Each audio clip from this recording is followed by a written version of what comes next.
Social media calling his conversation with Putin a very good and productive one. He said they'd agreed to an immediate ceasefire on all energy and infrastructure with an understanding that they would now work towards a complete ceasefire which could ultimately end the over 3-year war in Ukraine.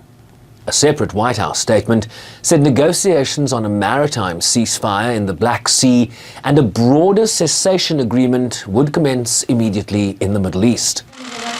Trump said that process was now fully underway, and that for the sake of humanity they would hopefully get the job done.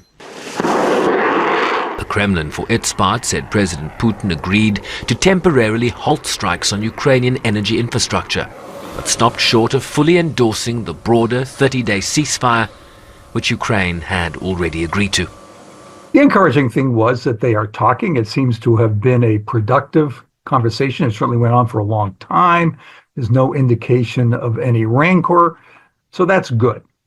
This part is that there's no 30-day ceasefire. That's what had been on the table before. Ukraine had agreed to that. There's a ceasefire against energy targets and infrastructure.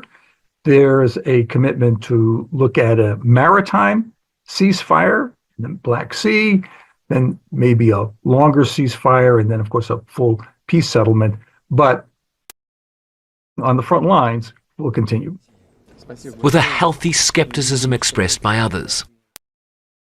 Can be achieved here is a ceasefire. And what we already see now is that the Russian side is trying to buy time. It has not agreed to an unconditional ceasefire. Vladimir Putin himself has not agreed to.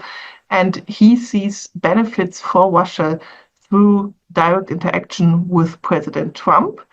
And demanding that he would agree to an unconditional ceasefire, he only has to discuss some things with President Trump himself, gives him an access which he knows is usually beneficial for the Russian side. So he is getting all the benefits of trying to prolong and to stall the implementation of a ceasefire. We are likely to see this continuing Russian suggestion that they are really close to agreeing to a ceasefire, but before issue X and issue Z on the US-Russian agenda has to be resolved.